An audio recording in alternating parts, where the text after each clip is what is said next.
Hi, നിങ്ങളൊന്ന് ഓർത്തു നോക്കൂ. എല്ലാ ദിവസവും രാവിലെ എണീക്കുന്ന സമയത്ത് വളരെ ഉന്മേഷത്തോടു കൂടി, വളരെ എനർജറ്റിക് ആയിട്ട്, വളരെ ആത്മവിശ്വാസത്തോടു കൂടി, ഒരു സ്ട്രെസ്സും ഇല്ലാതെ രാവിലെ രാവിലെ നമ്മൾ ഉറക്കത്തിൽ നിന്ന് എണീക്കുന്ന ഒരു സിറ്റുവേഷൻ നിങ്ങൾക്കിത് യഥാർത്ഥത്തിൽ സംഭവിക്കുന്നുണ്ടോ? എല്ലാ ദിവസവും രാവിലെ എണീക്കുന്ന സമയത്ത് നിങ്ങൾക്ക് ഈ ഉന്മേഷം കിട്ടുന്നുണ്ടോ?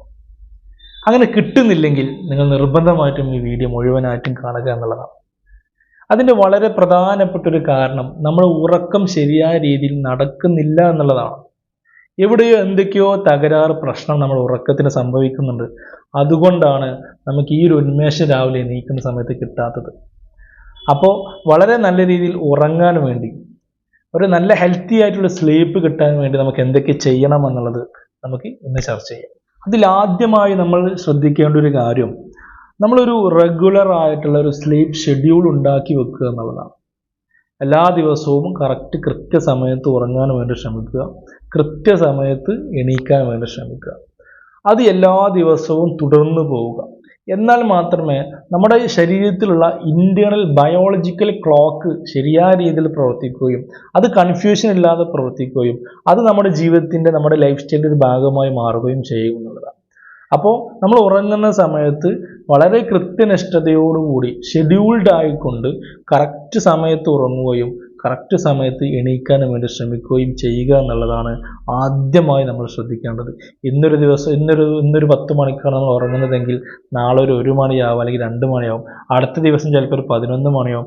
അങ്ങനെയുള്ള ഒരു ബാലൻസ്ഡ് അല്ലാത്ത ഒരു ഡിസിപ്ലിൻ അല്ലാത്ത രീതിയിൽ നമ്മൾ ലൈഫ് ഉണ്ടെങ്കിൽ ഒരിക്കലും നമുക്ക് ശരിയായ രീതിയിൽ ഉറങ്ങാൻ സാധിക്കില്ല എന്നുള്ളതാണ്. അപ്പോൾ നമ്മൾ നല്ല രീതിയിൽ ഉറക്കം ലഭിക്കണമെങ്കിൽ ആദ്യം നമ്മൾ ചെയ്യുന്നത് ഉറങ്ങുന്ന സമയവും എണീക്കുന്ന സമയവും നമ്മൾ കറക്റ്റ് ഷെഡ്യൂൾ ചെയ്ത് വെക്കുക. അതിനനുസരിച്ച് നമ്മുടെ കാര്യങ്ങൾ പ്ലാൻ ചെയ്യുക എന്നുള്ളതാണ് ആദ്യമായി നമ്മൾ ചെയ്യേണ്ട ഒരു കാര്യം. അതുപോലെ തന്നെ രണ്ടാമതായി ചെയ്യേണ്ട ഒരു കാര്യം, നമ്മൾ എല്ലാവരും ചെയ്യുന്ന ഒരു കാര്യമാണ് മൊബൈൽ ഫോണിൻ്റെ ഉപയോഗം, അല്ലെങ്കിൽ സ്ക്രീൻ ടൈം. മൊബൈൽ ആയിക്കോട്ടെ, കമ്പ്യൂട്ടർ ആയിക്കോട്ടെ, TV ആയിക്കോട്ടെ, ഉറങ്ങുന്നതിൻ്റെ ഒരു മണിക്കൂർ മുമ്പെങ്കിലും ഈ സ്ക്രീൻ നമ്മൾ ഒഴിവാക്കണം. യഥാർത്ഥത്തിൽ നമ്മൾ മൊബൈലിൽ കൂടെ കാണുന്ന ആ ലൈറ്റ്, നമ്മുടെ സ്ക്രീനിൽ നിന്ന് വരുന്ന ആ ഒരു ബ്ലൂ ലൈറ്റ് നമ്മുടെ ബ്രെയിനിലേക്ക് കൊടുക്കുന്ന സിഗ്നൽ എന്താണെന്ന് ചോദിച്ചാൽ ഇത് ഡേ ടൈം ആണ് എന്നുള്ള സിഗ്നലാണ് കൊടുക്കുന്നത്. രാവിലെ പകൽ സമയങ്ങളിൽ കാണുന്ന ബ്ലൂ റേസ് ആണ് നമ്മൾ ബ്രെയിൻ അനലൈസ് ചെയ്യുകയും അത് പകൽ സമയമാണ് എന്ന് തെറ്റിദ്ധരിക്കുകയും ചെയ്യുന്നത് കൊണ്ടാണ് ഈ സ്ക്രീനിൽ നോക്കിയിരിക്കുന്ന സമയത്ത് നമുക്ക് ഉറക്കം വരാത്തത്. അപ്പോൾ നമ്മൾ എന്ത് ചെയ്യണമെന്ന് വെച്ചാൽ ഉറങ്ങുന്നതിൻ്റെ ഒരു മണിക്കൂർ മുമ്പെങ്കിലും ഈ മൊബൈൽ ഫോണും മറ്റും ഇത്തരം സ്ക്രീനുകളുടെ ഉപയോഗം ഒഴിവാക്കുക.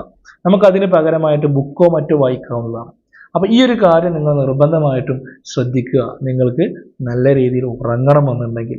അതുപോലെ തന്നെ നമ്മൾ ഉറങ്ങുന്ന സമയത്ത് എന്തെങ്കിലും റിലാക്സ് ചെയ്യുന്ന രീതിയിൽ എന്തെങ്കിലും ഒരു റൊട്ടീൻ നമ്മൾ പ്രാക്ടീസ് ചെയ്യുക, റൊട്ടീനായിട്ട് എന്തെങ്കിലും ചെയ്യുന്ന രീതിയിൽ പ്രാക്ടീസ് ചെയ്യുക എന്നുള്ളതാണ്. അതായത് ഉറങ്ങുന്നതിന് മുമ്പ് എന്തെങ്കിലും മെഡിറ്റേഷൻ ചെയ്യാം. അത്തരത്തിലുള്ള നമ്മുടെ മൈൻഡ് റിലാക്സ് ആവുന്ന രീതിയിലുള്ള എന്തെങ്കിലും ഒരു പ്രവർത്തനങ്ങളിൽ ഉറങ്ങുന്നതിന് തൊട്ട് മുമ്പ് ഏർപ്പെടുക എന്നുള്ളതാണ് അടുത്തതായിട്ട് പറയാനുള്ളത്. ഇനി അടുത്തതായിട്ട് പറയാനുള്ളത്, നമ്മളിവിടെ ഭക്ഷണമാണ്. നമ്മൾ ഉറങ്ങുന്നതിന് തൊട്ട് മുമ്പ് കഴിക്കുന്ന ഭക്ഷണം, പ്രത്യേകിച്ച് നമ്മൾ അന്ന് കഴിക്കുന്ന നമ്മുടെ ഡിന്നർ നമ്മുടെ ഉറക്കത്തെ വളരെയധികം സ്വാധീനിക്കുന്നുണ്ട്. ഹെവി ആയിട്ടുള്ള ഫുഡ് ഒഴിവാക്കുക. അതുപോലെ തന്നെ മസാല നിറഞ്ഞ ഫുഡുകൾ ഒഴിവാക്കുക. ഇത്തരം ലഘുവായിട്ടുള്ള ഭക്ഷണങ്ങൾ കഴിക്കാൻ വേണ്ടി ശ്രമിക്കുക. കോഫി പോലുള്ള, ടീ പോലുള്ള ഇത്തരം ഭക്ഷണങ്ങൾ നമ്മൾ കഴിക്കാതിരിക്കുക. അപ്പോൾ ലഘുവായിട്ടുള്ള ഭക്ഷണങ്ങൾ നമ്മൾ രാത്രി കാലങ്ങളിൽ കഴിക്കാൻ വേണ്ടി ശ്രമിക്കുക എന്നുള്ളതാണ്. അപ്പോൾ ഇതിലൂടെ നമുക്ക് നല്ലൊരു ഉറക്കം കിട്ടുമെന്നുള്ളതാണ്. അടുത്തതായിട്ട് നമുക്ക് പറയാനുള്ളത്, നമ്മുടെ കിടക്കുന്ന ആ ഒരു ബെഡ്റൂം വളരെ കാമായിട്ട്, വളരെ ഡാർക്ക് ലൈറ്റഡ് ആയിട്ടുള്ള, കംഫർട്ടബിൾ ആയിട്ടുള്ള ഒരു റൂം ആയിരിക്കണം എന്നുള്ളതാണ്. അപ്പോൾ നമ്മൾ ഉറങ്ങുന്ന സമയത്ത് ഉറങ്ങുന്ന റൂം, ബെഡ് ആയിക്കോട്ടെ, റൂം ആയിക്കോട്ടെ, വളരെ നീറ്റായിട്ടുള്ള, കാമായിട്ടുള്ള, കംഫർട്ടബിൾ ആയിട്ടുള്ള, അധികം ലൈറ്റൊന്നും ഇല്ലാത്ത രീതിയിലുള്ള ഒരു അറ്റ്മോസ്ഫിയർ ആയിരിക്കണം നമ്മൾ ഉറങ്ങാൻ കിടക്കുന്ന സമയത്ത് ഉണ്ടാവേണ്ടത്. അപ്പോൾ ഇത്തരം കാര്യങ്ങൾ നിങ്ങൾ ശ്രദ്ധിക്കുകയാണെങ്കിൽ നമുക്ക് നല്ല ഉറക്കം ദിവസവും കിട്ടുമെന്നുള്ള കാര്യത്തിൽ യാതൊരു സംശയമില്ല. ഇതിലെവിടെയാണ് നിങ്ങൾ കറക്റ്റ് ചെയ്യേണ്ടതെന്ന് നിങ്ങൾ ചിന്തിക്കുക, എന്നിട്ടത് പെട്ടെന്ന് തന്നെ കറക്റ്റ് ചെയ്യുക. നല്ല ഉറക്കം ലഭിക്കാൻ വേണ്ടി ശ്രമിക്കുക. ഉറക്കം ശരിയായ രീതിയിൽ ലഭിച്ചിട്ടില്ലെങ്കിൽ ഒരുപാട് ആരോഗ്യ പ്രശ്നങ്ങൾ ഉണ്ടാകാൻ സാധ്യതയുണ്ട്. നമ്മുടെ മാനസികമായിട്ടും ശാരീരികമായിട്ടും ഒരുപാട് പ്രശ്നങ്ങൾ ഉണ്ടാവാനുള്ള സാധ്യതയുണ്ട്. അതുകൊണ്ട് എൻ്റെ പ്രിയപ്പെട്ട സുഹൃത്തുക്കളെ, നല്ല ഉറക്കം ലഭിക്കാൻ വേണ്ടി ശ്രമിക്കുക എന്നുള്ളതാണ് എനിക്ക് നിങ്ങളോട് പറയാനുള്ളത്. പുതിയൊരു വിഷയമായി വീണ്ടും കാണാം. Thank you.